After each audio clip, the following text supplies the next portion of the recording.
Whenever you're ready. Yeah. Hello, everyone. Today, thank you for coming and attending. Happy New Year, everyone. Today, we have Dr. Jose Abell from University de Los Angeles. Sorry if I pronounced it wrong. That's fine. He's an assistant professor there. He works mostly on SSI in earthquakes using numerical simulations, HPC, seismic wave, and also on seismic wave propagation, etc. Today, he will be talking about 3D constitutive modeling and implementation in OpenSees application to SSI analysis of offshore wind turbines. Thank you for talking or presenting today, Jose. It's all yours now. Thank you. Thank you very much. So it's great to talk to you. Thank you for inviting me to give this presentation. I like interacting with students a lot because they're the ones very interested in advancing research and doing the actual stuff. So I always like to start in this way, kind of showing where I am right here in South America. We're all in the correct hemisphere, because all the bad stuff seems to happen in the northern hemisphere. We're fine down here. If the top hemisphere disappears, we're going to be okay. So that's cool. I'm right here in Santiago, in Chile, and not getting the rest. And Santiago is smack in the center of Chile here, and I'm near there by the Cordillera. So that, the Andes mountain range goes north to south in Chile, and that's pretty much where I am. And you guys are crazily on the other side of the world over here. So that's where you guys are at. It's 9,000 kilometers away, and that's outstanding. You're in the future for me. I haven't had my Thursday night sleep yet.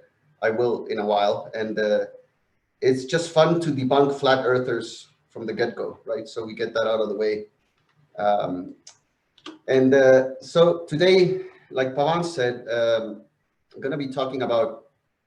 Okay, so when we chose this title,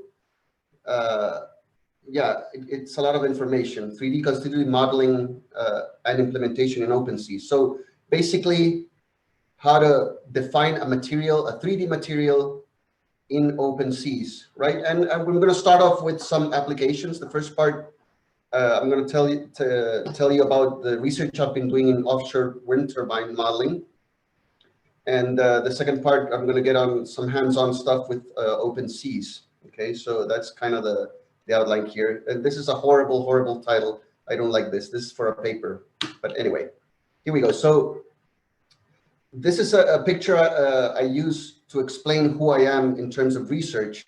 I like to model with high fidelity all the process that goes on from source rupture of an earthquake, yes, propagating through soil, all the way up to the earthquake. So I do not soil structure interaction. I like to think about earthquake soil structure interaction, right? Where I am thinking about modeling the earthquake phenomenon, the propagation, the soil nonlinearity, and the structure in a one big high fidelity simulation using OpenSees.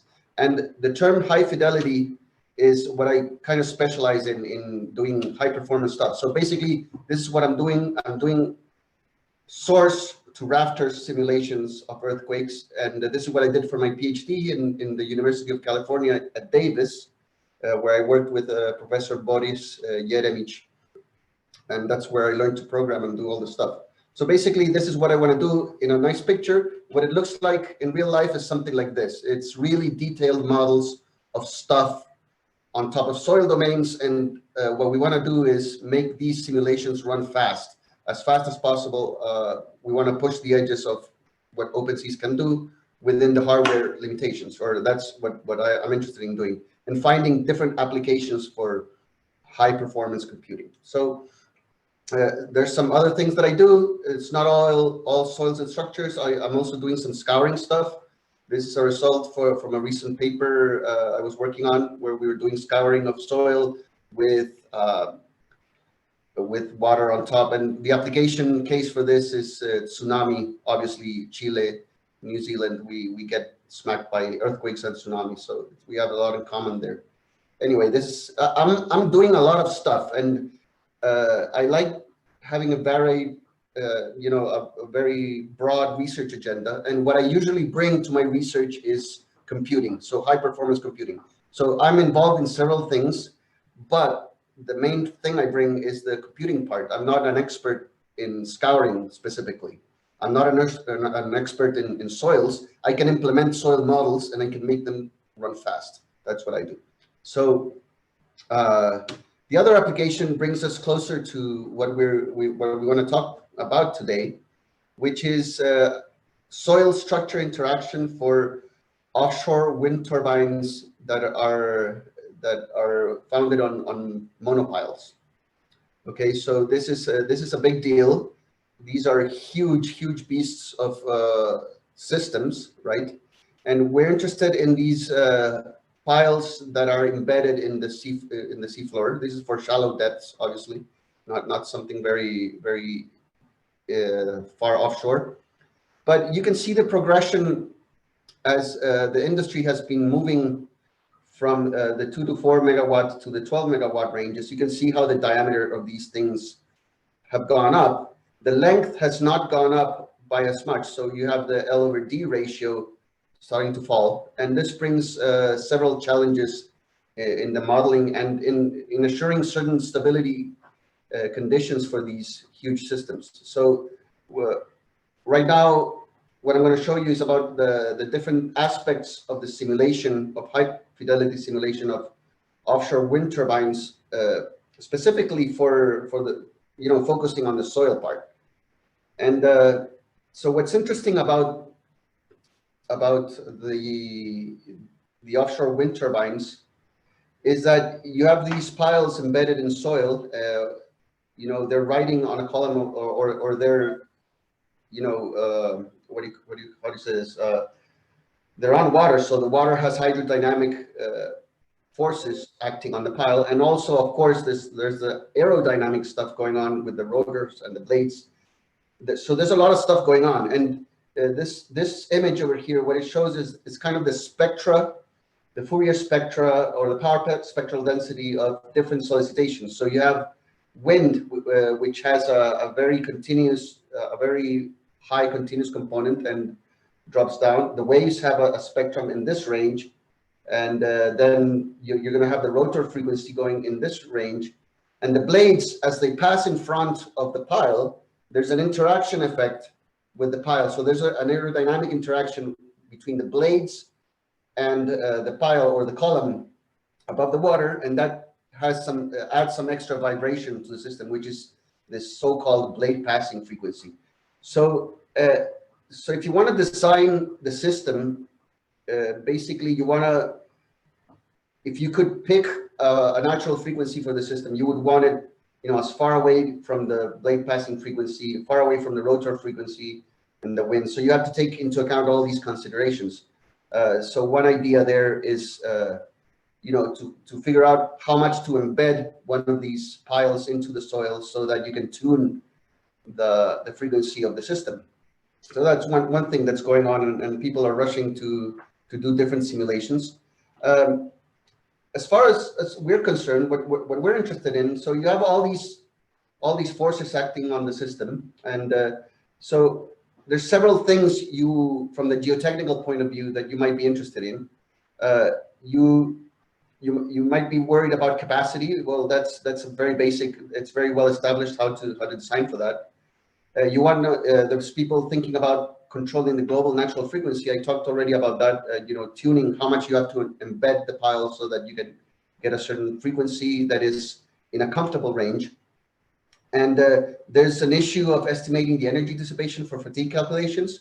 So fatigue calculations tells you, the life cycle of the blades. So the manufacturer will tell you when you need to replace them, and it's very, very expensive to replace those blades. So if you can prove in any way that you can prolong the lifespan of those blades, then there's money in your pocket. So that's a thing that is driving the it's driving the modeling right now in the offshore wind turbine, industry, if you want to call it that way. And one thing that people are very concerned about as you change the lengths of the piles and maybe the widths and the system parameters is you want to predict the permanent tilt of the monopile.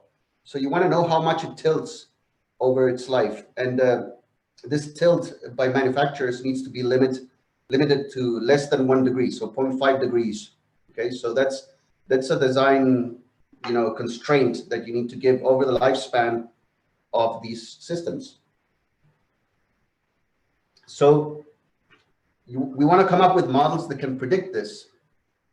And it's very hard because of several issues to do constitutive modeling for long-term predictions on offshore wind turbines. So our team, so this is basically the challenge that we took with our team is, coming up with ways to compute that tilt.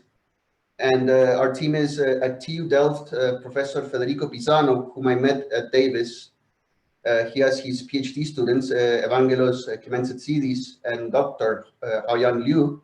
Dr. Haoyan, he is the principal author of the papers regarding constitutive modeling that I'm going to be presenting today. And the ideas mostly come, or our principal help for constitutive modeling is Dr. Andrea Diambra at University of Bristol. So this is us, and I'm down here. So this is me, and I provide the OpenSees, I provide the constitutive modeling and basically the speed so that we can do boundary value problems with a sophisticated constitutive model. So that's where I come in. And so, as I mentioned, the idea is to have a model of the pile and the soil, subject that to lateral cyclic loading, and figure out how much the tilt is. And this is a slide from Guy Holsby's talk that he gave recently, where he mentioned this effect. You want on the vertical axis the normalized moment, and on the horizontal axis you have the normalized rotation. And what you see in these systems is that for cyclic loading that is unilateral, so that you have it's not back and forth, so it's mostly with a non-zero harmonic component. This is what you see. You see for the initial cycles, you get this response, and the stiffness and the energy dissipation characteristics of the system change as you increase the number of cycles, right? And this kind of behavior cannot be efficiently captured by most, regular constitutive models that are available in regular programs. So we came up with this new model. So basically, the idea is that as the soil starts accumulating cycles, it starts to remember the different places in the stress state, in the stress space, where it has already been. So the soil, in a sense, has a memory of what stress states it has been visiting. And for those states, it responds in a much stiffer way, right? So it starts developing what geoscientists call fabric. So fabric of the soil response. So what we had in OpenSees. So if you've used soil models in OpenSees, one of them is the Manzari-Dafalias model, which is also called sunny sand model, which is represented here by it's a boundary surface plasticity model. So basically the stiffness depends on how far you are from this boundary surface in the stress state. You can think of R1, R2, R3 as principal stresses. And you have a yield surface, which is really small, and hardening depends, when you're yielding, hardening will depend on your distance to the surface. So that's the basic idea of boundary surface plasticity. And sunny sand performs really well for some liquefaction response of soils and for low confinement stresses and these kinds of situations. But when you have one-sided loading for these things, then it accumulates too much strain. So the prediction by models that use these kind of models for prediction of wind turbine tilt, they overpredict the strain. So you overpredict the rotations essentially. So by adding this concept of the memory surface, so basically the idea is that the hardening also now depends on your location within this memory surface and how far away you are from this surface, and you have additional variables that account for your hardening. So it's a sophisticated model. It's tricky to implement, but we've had success doing that in OpenSees, and we'll be sharing this stuff very soon. And the kind of stuff, and this slide just shows you the kind of predictions that you can do with this model. So in blue down here, you have in the vertical axis the deviator stress, and this is for one Gauss point. So basically, it's as if you're doing one triaxial test. And the horizontal, you have the deviatoric strain. So you have the stress and strain. If you use the traditional Mansari-Dafalias model and you do one-sided cyclic loading, you'll get a response that looks kind of like this. Too much energy dissipation, too much deformation or permanent strains, right?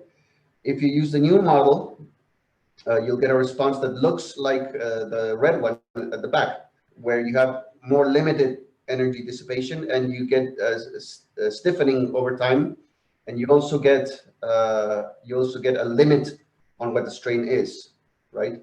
So in the vertical, in the top graph, you can see number of cycles versus accumulated total strain, and you can see sunny sand with no memory surface is the blue line. Basically, the accumulated total strain explodes. And the model we implemented is this one in comparison with the experimental results in red. So sorry, model is red, experiments are black. Okay, so feel free to interrupt me at any point if you feel like. Although we will have space for questions at the end.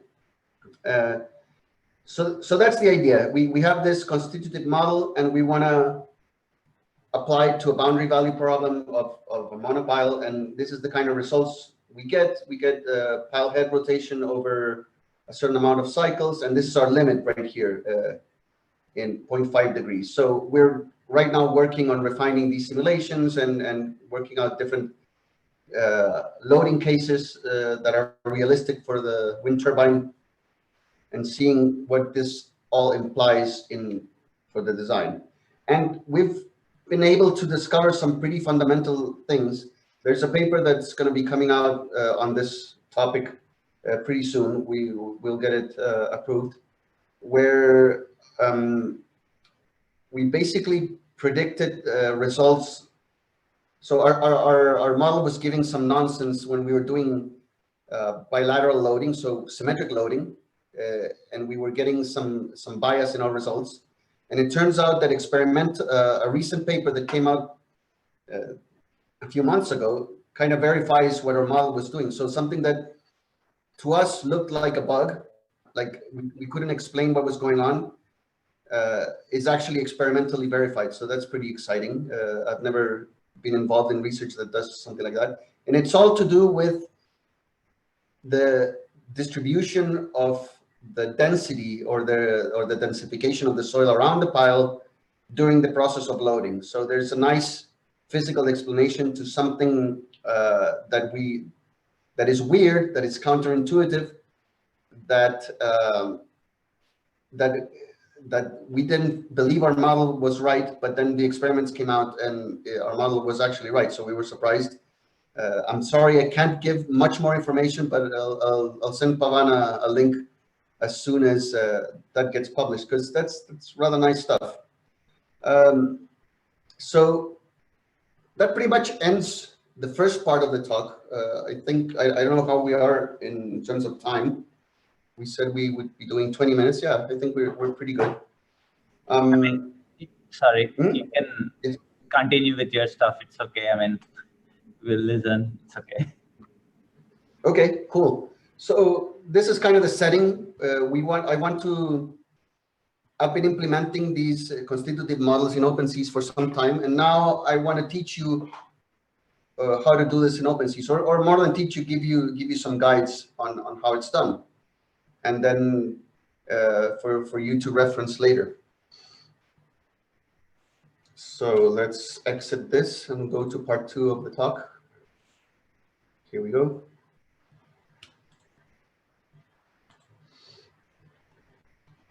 Okay, so the title is even longer than before. It's horrible. So we're going to do 3D constitutive modeling and implementation in OpenSees through nDMaterial class inheritance. So I typefaced the important part in bold. So I boldfaced the nDMaterial class. That's if you have to take something away from this title, is nDMaterial. That's all we need to do. So first, a little bit of theory behind this.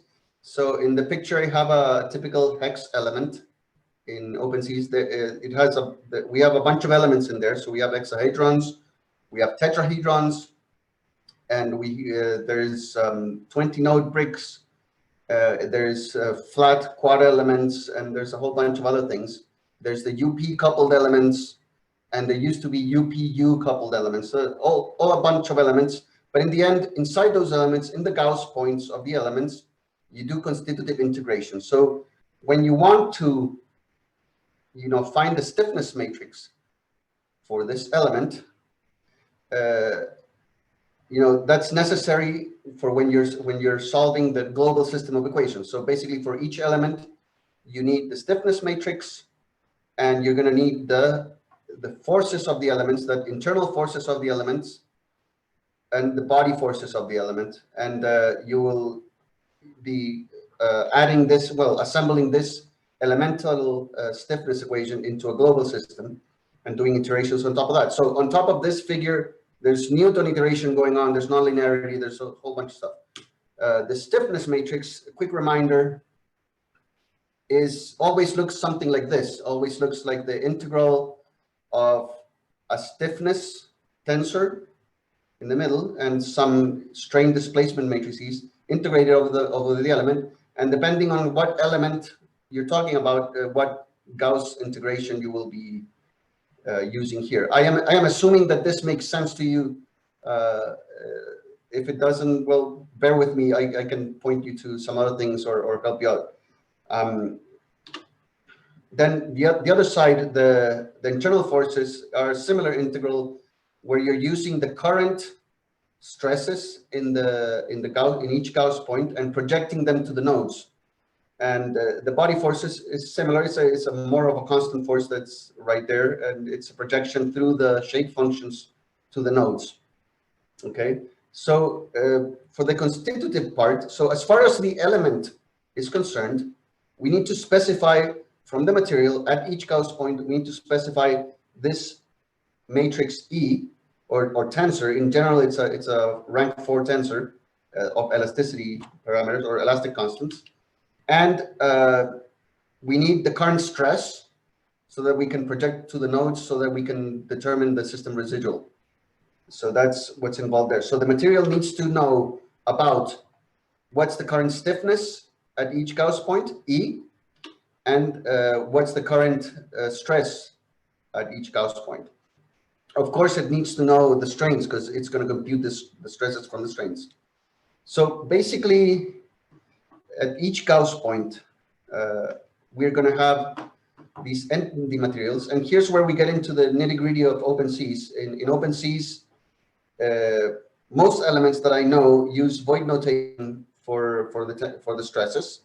So that's basically that 3x3 matrix tensor representation of the stresses is converted into a vector.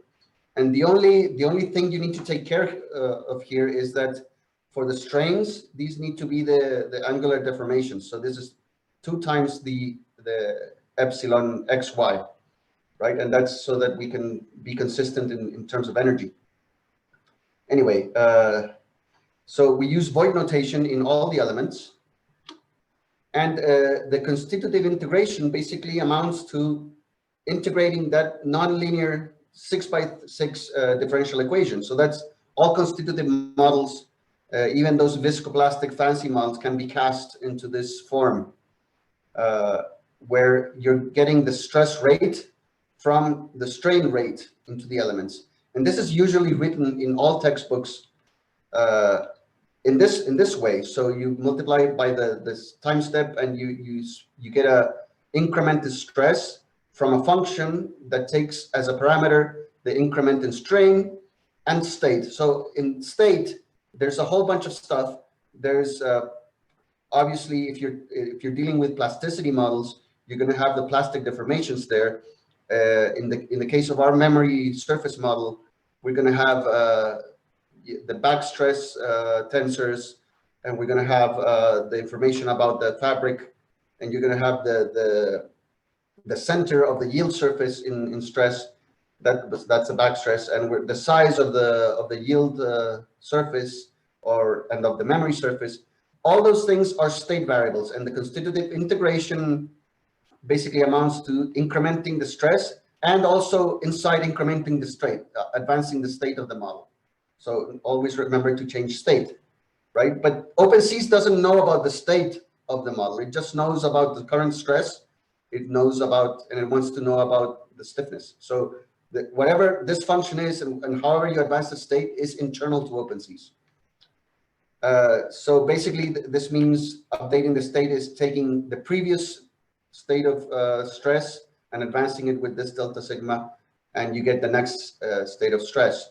And you do that for the internal variables too. And there's some provisions for if a Newton iteration goes wrong, you can go back and start from scratch. Anyway, so let's get into the nitty-gritty of this. I'm going to leave some of this information down here, but these are the main steps you need to follow to implement a new material, a new nDMaterial class in OpenSees.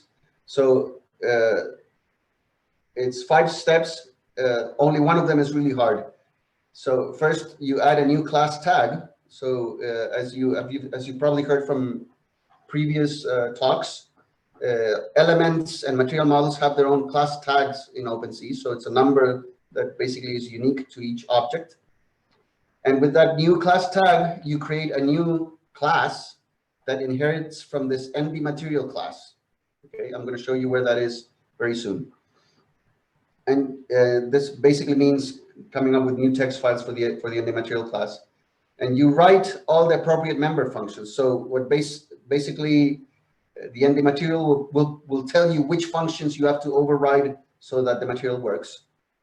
And then you get this, once you have that working, you expose the new material to the OpenSees interpreter, that be it Tcl or Python, by adding it to the OpenSees nDMaterial commands class. I'll show you that too. And last but not least, in the slightest, is to add the new class to the build system. So it needs to get built and incorporated into the executable file for OpenSees.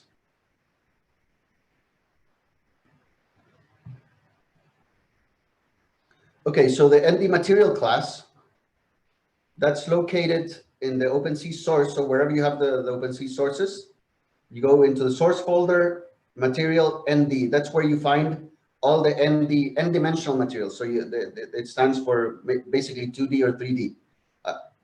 To my knowledge, there's no 4D materials that have been implemented to this point, unless you want to consider viscoelastic models that depend on time as 4D materials. That might be the case too.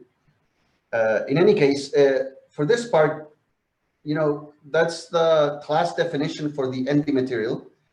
And it doesn't make a lot of sense for me to just show this and talk on top of it. So what I'm gonna do in this part is basically show you the source from. Hello. Yes. Sorry. The script you're showing is very blurred. I think. Yes. Like, yeah, I don't want you to read it at all. Okay. It's just there. So I'll give you the slides later. But there's the point is there's a whole bunch of functions that need to get overridden. Okay. Cool. Okay. So just for the record, I'm going to be I'm going to be using my editor. I use Sublime Text to edit in my C++ and all my stuff. I don't know if you can read everything in here, but I'll try my best to bring up the font. But in here, there's this. So I'm in the source domain, in the source folder. Okay, let's you know what? Let's bring up a. I'm going to bring up a folder. Open or whatever. Okay, so I'm in the OpenSees source tree. I'm in here, and in there you'll find this file class tags.h. So I'm opening that in my editor. You can use whatever you want. And we're going to create a new class tag. So you go down here where you find the ND tags. You can find, for example, Manzari Dafalias, the one I was talking about. And we'll just go to the last place, and we're going to add a new tag. And the way to do this is you just add a new one. I'll just call it example material. So we're going to create a new material called example material, and we're going to give it the class tag 1433. Okay, so that it doesn't clash with the other tags that are up there. From here, in my folder, I am going to go into material, nDMaterial, and then in here I'm going to find. So the typical or the best thing you might want to do is start from a material that's already there and copy it. So I'm going to find the elastic isotropic material. So elastic isotropic 3-dimensional, this one, for example. And I'm just going to go ahead and copy that and call it something else, example material.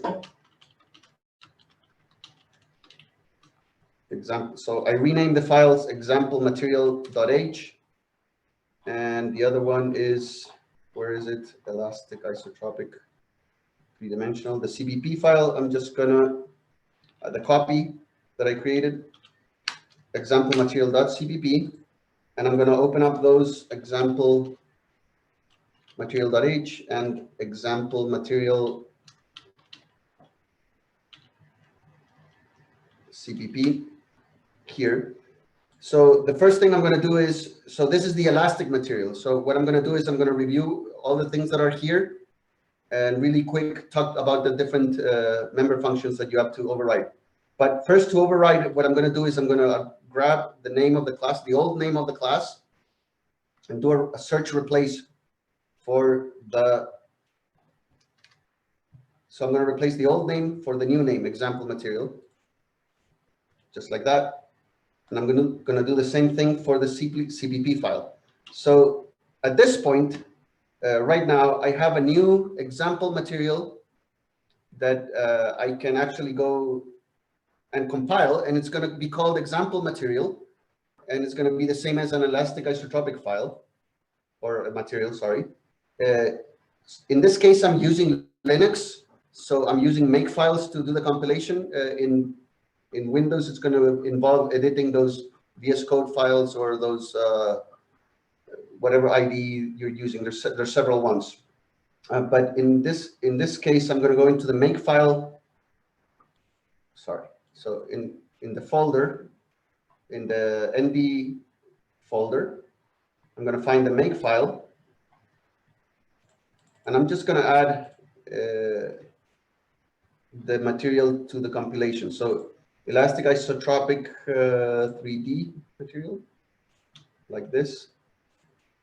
Where's the 3-dimensional? This one. I'm just gonna, so what I did here is I'm gonna take that line and duplicate it and just add my example material. So in that way, get everything green. When I go in here and I compile, I make sure that everything is compiling correctly. And you'll see that the ND tag example material does not exist. So I didn't save this file, and I'll go in here and recompile. And it's okay. So this compilation in Linux. The only thing I want you guys to notice is that in the example material that I just created got compiled along with all the other models that were supposed to be compiled in there. So just get rid of that. And now we'll dive into the source. Okay, so I'm kind of disappearing here. So in the source file for the new material, obviously we have to override all these functions. We'll provide, since we're basing this off an elastic material, the elastic material has no state, so it doesn't need to store anything. It has the same stiffness matrix all the time. It has, and you can compute the stresses from the strains directly, so there's no problem of state, right? But if you want to implement something new, you're going to need to add variables to this part. So here I might need to add, for example, typically we'll add a vector for the plastic strains. So we'll call epsilon p, and we'll call those maybe trial plastic strains. And you might want to add, depending on what you're doing, an alpha variable for the back stress. So add whatever internal variables your model has. So internal. Some people follow conventions. So if it's an internal variable, they'll call it something like m epsilon, like this, or alpha. They'll follow some conventions for doing that. But you'll see that, and it varies between different implementations. And then you'll obviously need to override the constructor. So the constructor is that first function, right? You'll need to change the function call to receive the parameters that your model uses. So if there's a hardening parameter, you'll add, I don't know, double hardening or whatever, right? And this is the only function that changes the signature, that it changes its parameters that you need to call, right? All the other functions are part of the OpenSees interface, so they interact with the rest of the program, so they have their arguments fixed.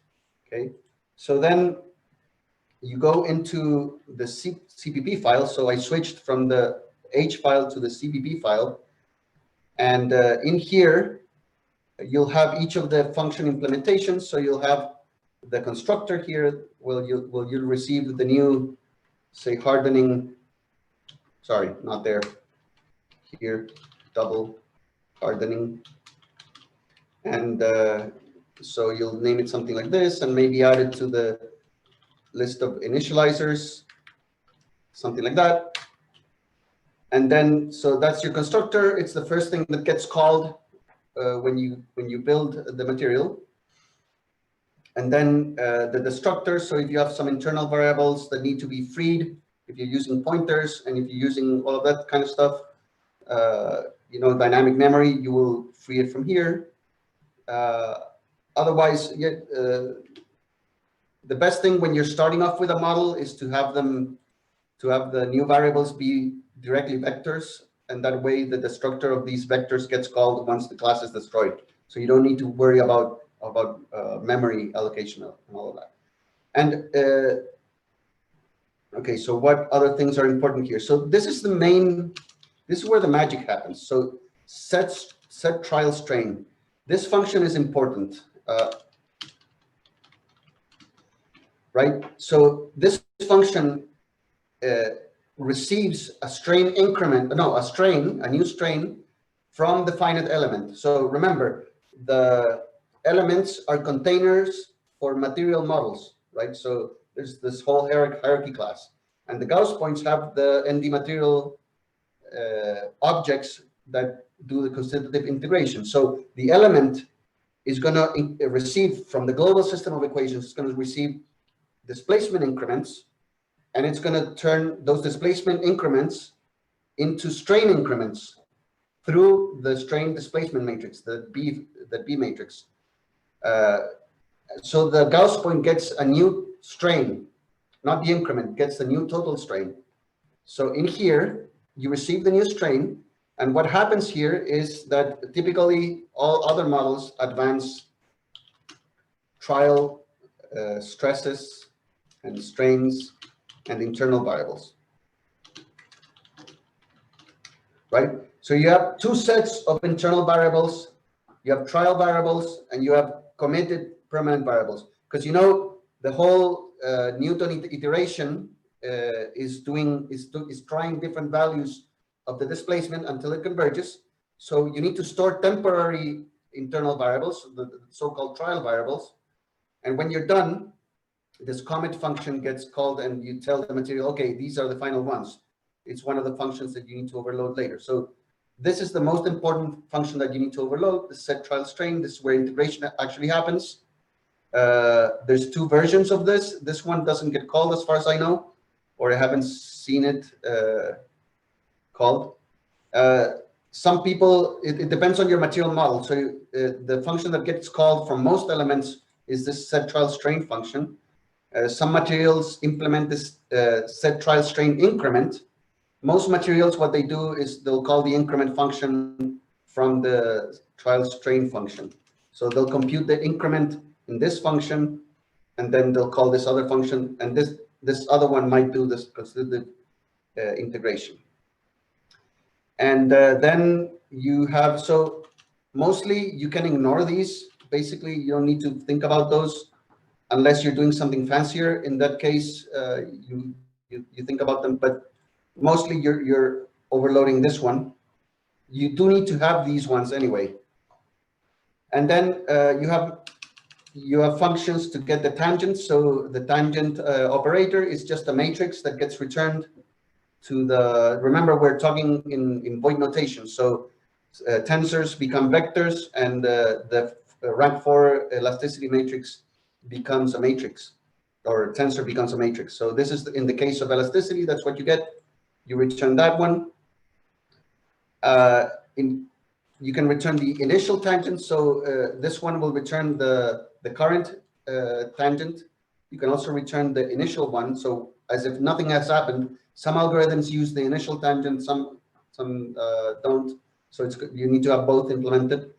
The get stress is self-explanatory. You return a stress vector, right? And depending on the formulation, in this case, for the elastic material, you can compute the current stress from the current strain. So what this function will do is it'll just go and use the current strain to compute the current stress, and that's it. So basically, the way these got called is the set trial strain function got called by the element, sorry, this one, and then the strain got stored as an internal variable. So remember, epsilon is an internal variable in the H file. So it got stored, and then when you want the stress, you basically compute the stress on the fly from the strain.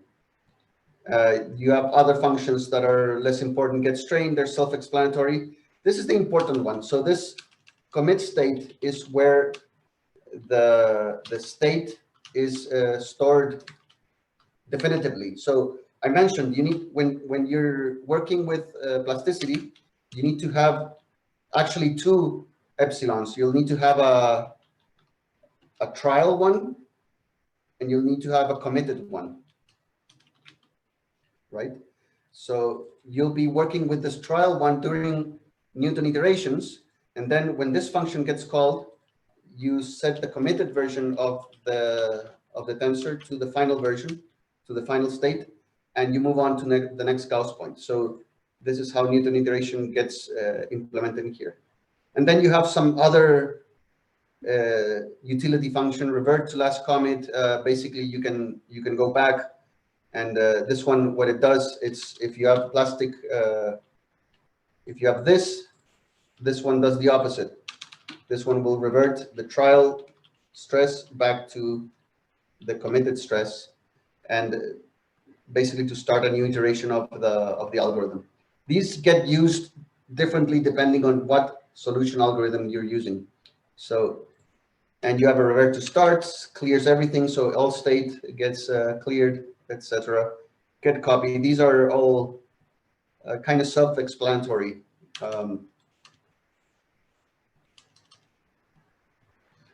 And these send self, receive self functions, these are used in case of parallel processing.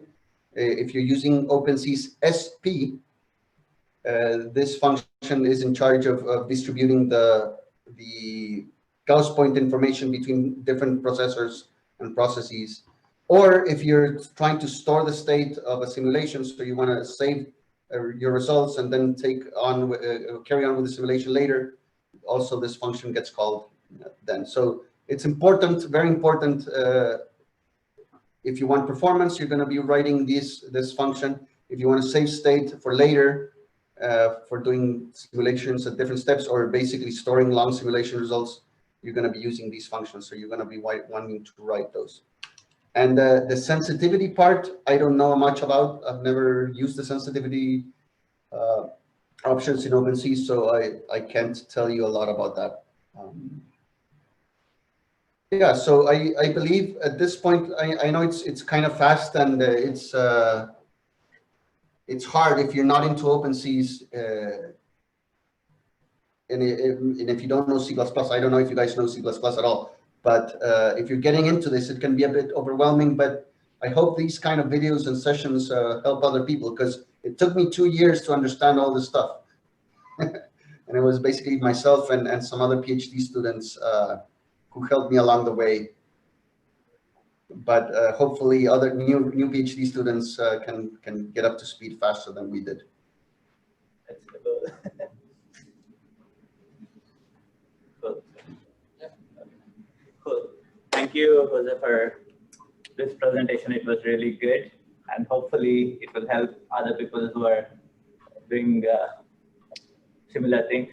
And for people who didn't attend last session, if some of the things are hard to understand here, Dr. Michael Scott gave like another presentation how to add a material. I think this complements well with that. So that's also a good session to see. And any other questions?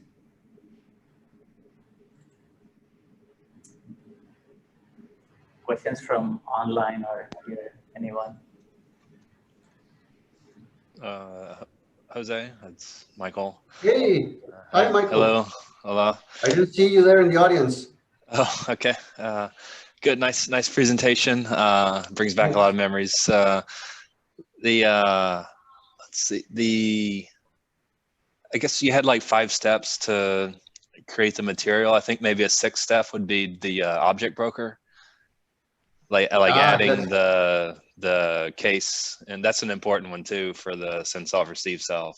Yes, indeed. So probably a step, sixth step, but yeah. I didn't visit all the steps, did I? Like, so okay, so I did. Where is this stuff? So I had. So basically, the steps, we added the new class tag. We created the new material, which is what the meat of the work is. It's right there, right? The appropriate member functions. We went through that.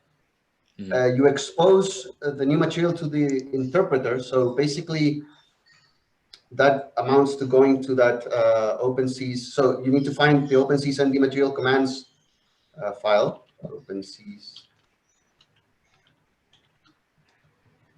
nDMaterial commands, this one. And you're going to need to add that that interface function. So I remember you explained this, or either you or Minji Zhu did that explanation. So you'll have a function that looks kind of like this, example material in here, and that function typically gets placed in the source file at the top, or that's the pattern that that people have been using. So this one calls the interpreter functions to get the the parameters and of the new material you have to create. So I think that was explained, right, Michael? I think I think Minji explained it in his presentation. Yeah, but I saw some of those presentations, and I wanted to prepare myself for this one by looking at those presentations and figuring out what you guys did and then using the same language and everything. But life. So yeah. So anyway, you need to write that function and declare it here, and you will add a new pair here. So you'll add it to the map of functions. You'll go example material like that, and add the pointer to the example material function, kind of like that, and that exposes it to the rest of OpenSees. And the final step, you add it to the build system, which I kind of touched on that, but it takes some time to do it. The final thing you said was to add it to the object broker. So there's this file called the FEM object broker, all classes. Yeah. So in this one, basically is in charge of creating, in the case of parallel processing, and in other instances, I forgot, oh, when you're doing save, restore, and those kinds of things, you have, let's find elastic isotropic. I don't know how, I guess different people navigate these files in different ways. So let's find this one. I need to declare it somewhere here. The last example material. And I'll need to add a function called elastic isotropic. So in this function of the object broker, it gets called with a class tag, and what it returns is a pointer to a new instance or a new object of a particular class. So all you need to do here is basically copy this, add another case with your class tag, example material, and call the void constructor or the null constructor of the empty constructor of the new class. So basically, in parallel, the way this works is, or at least in parallel in OpenSees SP, the order is given to create a new material of this particular tag. So the empty constructor gets called. The empty constructor does not know about the parameters with which it needs to initialize the material. So it calls the empty constructor, and then a series of calls to the send self and receive self functions happen, where the main processor will send the information for the remote processor to receive it. So that's when that stuff happens. Is there any other instance? Well, I guess save restore is the same deal. Yeah.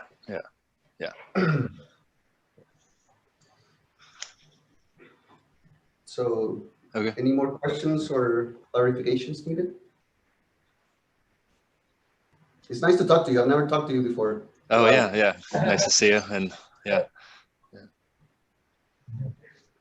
Hi. Hello. Oh. Faisal, you can go ahead. Okay. Yes. Hi, I'm Faisal, and I have some questions. Can I ask? Sure. Hi, Faisal. Hi. What happens during trial state? Is material model trying to match stress strain to material? Sorry, could you ask the question again? What happens during? Trial state. During? Trial state. During the trial states. During the trial state. Stop my video for. Okay, so can you what's going on? Yes. Okay, what happens during trial state? Is material model trying to match stress strain curve to material model curve? Is it trying to match stress strain to material model curve? What's happening in trial state? Yes. And what happens when the material fails? Okay. So these are questions that require, a lot of, it's gonna vary depending on each material and your integrator and all the options you're using, and it takes a lot of playing with this stuff to get a feel for how it works. Now, what I can tell you, let's go into this mode, so I'm a bit bigger. So you have at each stage in finite element computations, what's going on is you solve the system of equations. So you solve k delta u equals delta f. Okay, so with increments, and you get the incremental displacements at the element level, right? And you compute them with the current tangent stiffness, right? So those are going to be called trial displacements. So the incremental displacements plus the displacements you used to have become a new trial displacement, and those trial displacements become trial strains, right? And with those trial strains, you compute a new stress increment, right? And there's going to be changes in stiffness, and so since the stiffness changes, and at the same time the stresses change, it might the global system of equation, the residual, so basically k times u minus the f, whatever was on the right hand side, is not going to be exactly equal to 0. So the trial displacement was not right on the first try, so you need to come up with a new one using the residual. This is all in the Newton algorithm. So you're going to put in the residual into the Newton iteration, and that's going to come up with a new trial displacement, and you're going to repeat this process until the system converges in some sense. For example, that the increments in the displacements are small over time. During that time, you're using all the trial internal variables of your model, because you're rewriting them all the time. You're starting, depending on what you're doing, you're reverting to your old to your last committed state, and you're trying each time a new one. And that carries on until the commit function gets called. When the global system of equation has decided that convergence has been achieved, then it's going to call this commit function, and your material is going to say, okay, so the current state is the final converged state. Let's store that so we can use it in the next iteration. So that's what's going on. And in that time, in between, that's when, as your state progresses, that's when you're going to get softening, for example, during material models, okay? And so it is going to be depending on what material you're implementing, what are the details of that. Now, when there's failure, it also depends on the global equilibrium algorithm you're using to solve the system of equations. So my brain is fuzzy already. But basically, what you can expect most of the time, if there's failure, depending if you have regular typical settings, you're using for the profile SPD solver maybe, or you're using a regular Newton, what's going to happen is that at some point the matrix might become singular, right? And you might not get the convergence of the system, or might not have a solution to the system of equations. So in that sense, your system of equations will fail its solution. The other thing that can happen is that you iterate too much. So it tries to find different trial displacements. It's going back and forth, and you hit the limit of total iterations that you might have, and you'll get a non-convergence in that sense. So those are the two things that can happen most of the time. The other thing is, no, those are the two things. Or it doesn't converge. You take too many steps, and you exit through basically the test. The convergent test complains that it's been too many steps, and you need to try a smaller time step or do some other tricks.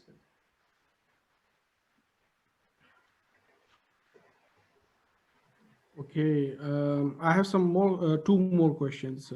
Okay. Is the new state load control or displacement control? Is the what, sorry? New state. Are we calculating new state by load control or displacement control? Okay, so just to be clear, your analysis can be load controlled or displacement controlled. You can have a global, what's called the integrator can be a load controlled or displacement controlled. It's going to depend on that setting. But at the moment of implementation of the constitutive integration algorithm, what most constitutive models receive is a trial strain. So you get a strain. So the strain is fixed, and your integration needs to come up with a new stress for that strain. So I guess, I don't know if that answers your question, but the global system, again, the global system of equation provides the displacement increment. That displacement increment gets converted to a strain increment, and you're always trying with new total strain increments. So in that sense, the constitutive integration is strain controlled. Does that answer a little bit? And yes, I'm understanding. I'm getting things, and actually I'm interested in how the code works. I'm also looking at source code and trying to figure out what's happening. My last question is that you talk about that the send and receive function, they work in OpenSees SP. So what happens in OpenSees MP? In OpenSees MP, and I'm rather new to OpenSees MP. I've been using SP for parallel for the longest time, but I'm recently moving for different reasons to the MP. In MP, what you have is multiple interpreters. So basically, it's two different approaches to parallelism. Okay, so in MP, what happens is you have your model, you specified it in a single file. And then when you're doing parallel processing, you need to partition that model and send different parts to the different processors, right? So basically, in the case of, SP, what it does is you build the model in one processor, in the main processor, and then there's a partitioning of the model, and that gets sent to remote processors or to other processors through the send receive functions, and then analysis continues.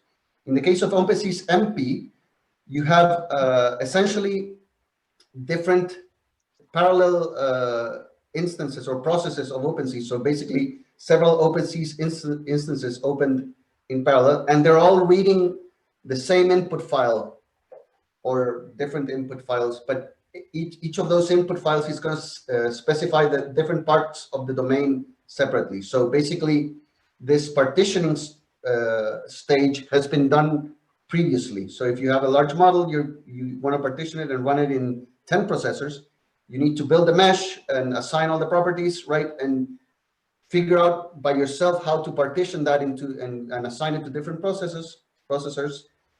And for each of those processors, you're going to write a different section of the Tcl or Python file that you'll be reading. And those will get read in parallel and they'll get loaded. There's not going to be any transfer of information between processes at the model creation stage. That's pretty much the difference. So there's no send receive functions need to be called in OpenSees MP unless you're storing state. Okay, thank you. Thanks a lot. Oh, you're very welcome. And just feel free to email me, and I'm happy if we can figure out within time constraints to help people out with this stuff. Awesome. Thank you. Very welcome. Any other questions? General question on OpenSees. So, hello, thank you very much for your very detailed explanation.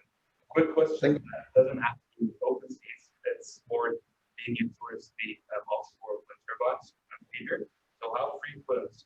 I don't know. So, this is Stiffness, right?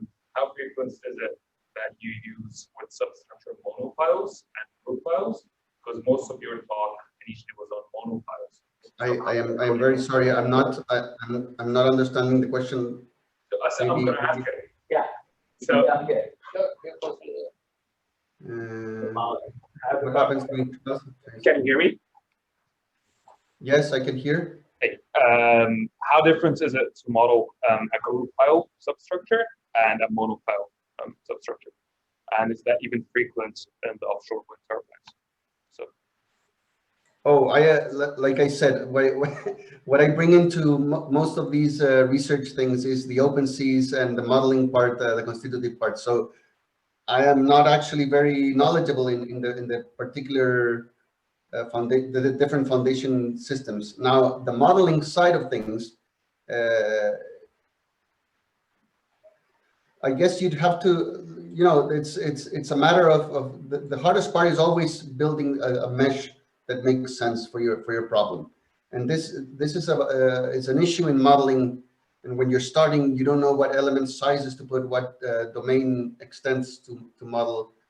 And you slowly over time develop a sense of where to go with these different things. And the modeling gets easier in a sense. I think we had some great talks by the guys at ASDEA, the Italian guys that are doing the STKO OpenSees. I've been using STKO, and it's boosting what I can do with OpenSees a huge amount.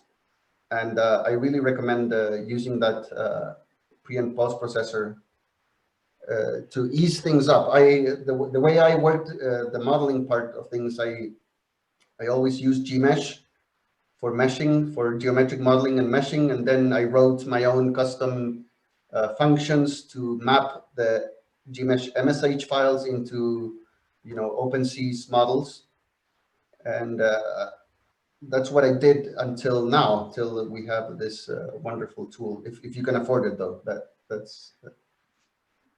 And so I think I did not answer your question very much, but it's going to depend. The modeling is going to depend highly on the physics you're gonna want to model. So one thing that you might want to think about is if you're having a shallower type of foundation. I think that's what you were talking about. You might have some detachment, or you might want to model the contact between the soil and whatever the foundation is, and there's some contact elements that can provide for that. Thank you very much. So I have like one or two questions, small questions. Okay. Maybe like, I don't know if it's in the expertise or not, but when you were talking about the memory state, about the constitutive model, right? So in general, we don't have those memory states in the other constitutive models available. So when does it make sense to use this particular constitutive model, or like in replacing the existing constitutive models? Like, what are the cycles, or like what is the amplitude where it is like making sense to use your model than the existing one? So if I get, I don't know if I understood your question correctly, but I think what you're asking is, when does it make sense to use nDMaterials? No. Your memory state material, like the material. Ah. Oh, my particular material. Yes. Yes. Okay. So whenever, in two instances, whenever you are you want to compute high cyclic loading of soil, so basically many cycles. Not for earthquakes, though. Like, so it's more than earthquakes. So basically cyclic, like wind and waves, something that is permanently going on, right? Earthquakes is not it's not high cyclic in that sense. And then the other case where earthquakes actually might be important is when you have a permanent state of stress, which is non-hydrostatic. So basically, or non along the principal axis. So whenever you have a shear stress, permanent shear stress in the soil, for example, if you have a slope, the slope will have a shear stress on it acting statically at all times. So that means you're going to accumulate a lot of deformations when there's any kind of shaking. So that's another case where this material might actually make a difference too. So Faisal was asking, like, in case of bridge loads for traffic or something like that, does it make sense to use that? Yes, it would make sense for bridge. I think so. Yeah, it depends. I mean, it's going to depend on a lot of things. If you have a loose soil or a backfill in one of the abutments, or you're worried about it depends on where you're looking. Maybe you're looking, I don't know which parts of a bridge. Yeah. Like the foundations of it, like file foundation. It might make a difference. At this point, we have this particular application. and we are looking into these other areas where it might be applicable, it might make a difference. But it's basically these two things. When you have a lot of cycles, be they symmetric or asymmetric, and when you have a permanent state of stress. I guess in bridges you will have a permanent state of stress because you'll have you know, rotation of the principal stresses near wherever the foundations are. There's a permanent shear, right? So you might see some stuff there too. But I think, well, yeah, I actually haven't thought about traffic, and it might make sense to use it there. Yeah. And another, like, because it's a 3D constitutive model, like, can you most of the industry uses PY springs, right, to replace the soil. So again, my question is, like, can you do the same stuff when you're doing the PY springs or something like that, but you're replicating the behavior? That would be computationally less expensive as well, right? Yeah, are you asking about the calibration, maybe? Like if yes, or like whatever you're doing, like you say, can you represent your material behavior using a 1D approximation? And I don't. Oh, sorry, I'm having trouble listening to the questions. Maybe. I think his question is if you can replicate your material's behavior using a 1D approximation where you use a number of springs to represent the soil response rather than a 3D constitutive model. Oh, so I think the way that is done, we don't have a 1D equivalent of this, obviously, but the way the industry works is you use these advanced constitutive models to calibrate simpler spring-based, like PY springs models. Even in the case of PY springs, you would need to account for the memory in some sense, in some way. So it's not obvious how to calibrate the PY springs directly from a model such as this. So that's an open area of research still. Right? My question for that, reason for that was like because they are computationally so inexpensive, right? They are easy to run the models compared to 3D. Yeah. That's why I was like asking if you can make the 3D constitutive model, but like use the PY springs and then use them for doing the like stuff because it's less expensive to do that. That's why I was curious. Like, are you planning to do that? Like, that's the goal. Yeah, we're definitely going in that direction because that's how industry gets stuff done. Yeah. Okay. With the PY springs, but you would need to define a new constitutive model for this. Yes, for sure. Okay, cool. Any other questions from the audience there online? I'm looking at the chat. There's no more questions around me. Yep. Looks like no. Cool. I think that's about it.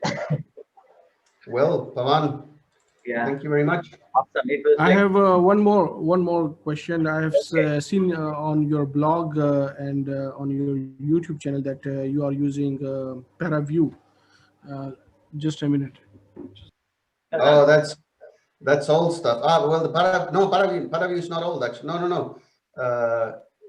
My question is that how you like export your model. Let's say if I have a model in OpenSees, so what step you go through to export your model to ParaView, and then you visualize it, put some filters on it to post process it.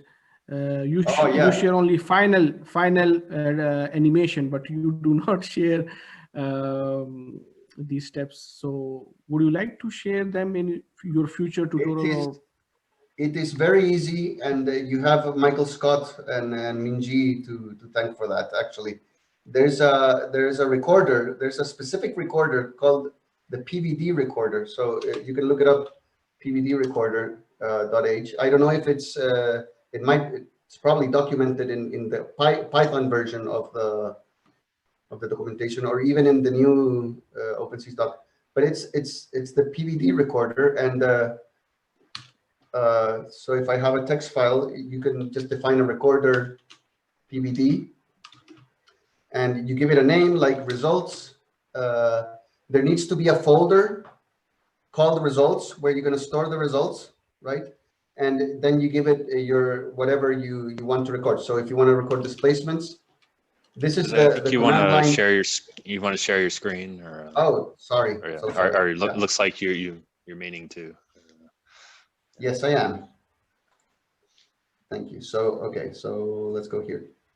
Yeah, this is what I'm writing. So in Tickle, you would write recorder, PVD, results. This results is the name of the folder where results are going to be stored. So you need to make sure that this folder exists wherever you're trying to write. And then this will, for example, record all the displacements. And then you'll get this nice BTU file that you can directly open in ParaView and then visualize. That's all you need to do. And this is not my stuff. This is Michael Scott stuff. What I did make is a similar, inspired in their work. I just made one for Gmesh. So if you actually write that, that actually works too, and you can visualize your results in Gmesh. And this was all before SDKO came in and made things better for everybody. But still, anything you can do in SDKO, you can also do with Gmesh and with open and free tools like Gmesh and OpenSees and ParaView and all these things. It just takes longer, right? It's not a tool built for that. So it's very, very broad, and you can do all these fancy things, but they require a lot of other work. So in a nutshell, this is how you use the PVD recorder. Use this one and figure out if there's the documentation for that. I'm not sure at this point. Thank you. That's it. Yeah. Cool. Yeah. Any other questions? One last time I'll ask. Yes, I have a question. Okay. Can you hear me? Yeah. Who is this? I'm Tony from University of Molise. I would like to Hello, know. Tony. I would like to know, with reference to your constitutive model, if you use the formulation of the elastic moduli provided by Richard, the classical one, or you tested a Ramberg-Osgood formulation? Oh, so okay. So all the details are in the original papers. If you ask, if you write an email, I can send you the specific stuff. But we do use the typical formulation that depends on the mean stress. I'm really bad at names, so I don't remember if it is Ramberg, Osgood, or whatever. But we use the typical one that depends on the square root of the. So it's a hypoelastic elasticity law, right? The one that depends on the mean stress. What was your other question? No, this one was the question, because for example, with reference to the Mansarida-Falias class, there are two options in the source code: the Mansarida-Falias and the Mansarida-Falias RO. That refers to a Ramberg-Osgood formulation of the elastic. Oh, okay. I see what you mean. Yes, we were using the first one. We based all of our work of the original one, not the Ramberg-Osgood one, the first one. Yeah. Okay. Thank you so much. Thank you so much. Here's so now, since you're interested in constitutive modeling, integration is hard. Like you have all these backward Euler rules that you can implement and all these. Our best results have come from using a fourth order Runge-Kutta integration, explicit integrator with error control. So basically the paper by Sloan, that old paper from the 90s is the thing that has worked out for us the best. It's the most stable and it's the most robust thing that we've found out, and it's the fastest integration. So if you're wanting to integrate a complex model, give good old Runge-Kutta 4 with error control a shot. It's not going to let you down. Yeah, I'm actually trying to implement a new bounding surface constitutive model, but I'm having some troubles with the backward Euler scheme. So if it's possible, I will send you an email. Okay, sure. I'll answer if I know what you're asking me. Yeah, Thank you so I'd be much. happy to help. I'd be happy to help. Thank you so much. Very welcome. Cool. Any other questions? So, Jose, can I point out one thing on the? I agree that everyone should use the Python interpreter instead of Tickle, but I think for your new material model to work with Tickle, you still need to go into the Tickle nDMaterial model builder command, blah blah blah file. You know the one I'm talking about. So Tickle model builder and nDMaterial. Yeah, you're right. This one. Yeah. Yeah. So Tickle. I always, so these are the kind of things, these are the kind of details that I don't know off by heart, and I need to bump my head into each time. So it's either that one or this one, actually. Yeah, I just wanted to get that in the recording, just if anyone, wants to write an nDMaterial or Uniax or anything, but yeah, you add the OPS function and then you go into source interpreter like you showed earlier, but then you also need to add the function call into this file as well. The Tickle mod. You'll call the same OPS function, but you need it in two different places. So exactly, you need the other one is for the Python and for I expect at some point you wanted to move the Tickle stuff into that, but it hasn't happened, right? Well, it's all calling the same function, the same OPS _ example material, but there still needs to be the Python interpreter with that map function, insert map, and then the old file, where we used to do all the parsing, you just need to call the OPS function from here too. So and that's for Tickle. That's the old way, right? Everybody should switch to Python.